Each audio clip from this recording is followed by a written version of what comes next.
ఎన్నికల విధానం తెలియకపోవడం వల్ల మొన్న పోలింగ్ సందర్భంలో గొడవ జరిగినప్పుడు అక్కడ ఉన్నటువంటి ఆ బూత్ అధికారి దగ్గర కంప్లైంట్ రాసి ఇవ్వాలన్నటువంటి విషయం ఏజెంట్లు ఎవరికి తెలియలేదు.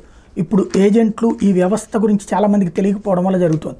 ఇప్పుడు కౌంటింగ్కి వెళ్తున్నటువంటి ఏజెంట్లకు అందుకే తెలుగుదేశం పార్టీ ఒక వివరాలతో కూడినటువంటి పోస్టు ఇచ్చింది.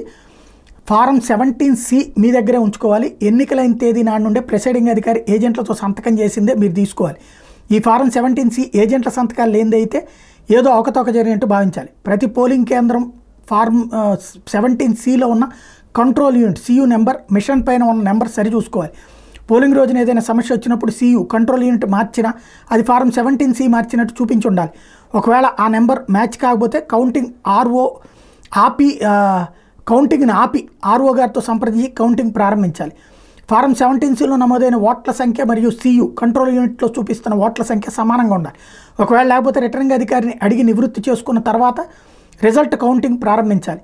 ఈసారి ఆంధ్రప్రదేశ్ ఎన్నికల్లో రెవెన్యూ వారు ప్రిసైడింగ్ అధికారులకు సరైన సెక్షన్ లేని కారణం కొంతమంది ప్రిసైడింగ్ అధికారులకు CRC గురించి క్లోజ్ రిజల్ట్ క్లియర్ అర్థం కాకపోవడం వల్ల కొంత సమస్య వచ్చింది. వాస్తవంగా ఏజెంట్ల సమక్షంలో మాక్ పోల్ జరిపి అందులో ఉన్న ఓట్లను CRC చేసి వాస్తవ ఎన్నిక జరగాలి. ఒకవేళ CRC చేయని సందర్భంలో మాక్ పోల్ చేసిన ఓట్లను VVPAT నుండి వేరు చేసి సీల్డ్ కవర్ వైట్ బాక్స్లో ఉంచిన వాటిని లెక్కించి CUలో వాస్తవంగా పోలైన గ్రాస్ ఓట్ల నుండి తీసేసి నికరంగా వచ్చిన ఓట్లని తుది ఓట్లుగా పరిగణించాలి. కంట్రోల్ యూనిట్కు ఉన్న అన్ని సీళ్లని ఫారం 17Cలో ఉన్న నెంబర్లతో సరిగా ఉన్నాయా లేదా ఖచ్చితంగా సరిచూసుకోవాలి. మిషన్ పైన సీల్డ్ ఏమైనా చిరుగున్నాయా లేదా సరిగ్గా ఉన్నాయా తనిఖీ చేసుకోవాలి. ఇది అతి ముఖ్యమైన అంశం. కంట్రోల్ యూనిట్ పైన అన్ని సీళ్ల పైన ఏజెంట్లు మరియు అధికారుల సంతకాలు ఉంటాయి. అవి సరిగ్గా ఉన్నాయా లేదా సరి చూసుకోవాలి. అనుమానం వస్తే నివృత్తి చేసుకున్న తర్వాత కౌంటింగ్ ప్రారంభించాలి. పోలింగ్ సమయంలో ఏదైనా పోలింగ్ కేంద్రంలో సాంకేతిక కారణాలతో మరో మిషన్ వాడి ఉంటే వాటి వివరాలు కూడా ఫారం 17C నమోదు చేసి వాటి వివరాలు కూడా సరి చూసుకోవాలి. అతి ముఖ్యమైనటువంటి విషయం, రిజల్ట్ బటన్ నొక్కిన తర్వాత గుర్తించవలసిన అంశాలు. మీ నియోజకవర్గంలో నోటాతో కలిపి పోటీ చేస్తున్న అభ్యర్థుల సంఖ్యను చూపించాలి.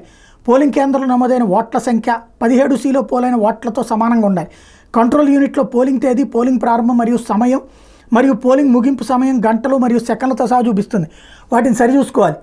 పైన తెలిపినటువంటి అన్ని విషయాలపైన మీరు సంతృప్తి చెందినట్టయితేనే ప్రతి రౌండ్లో మీరు కౌంటింగ్ ప్రక్రియ ప్రారంభించడానికి సంసిద్ధత తెలపాలి. ఇది వాళ్ళకి ఇచ్చినటువంటి సూచనలు.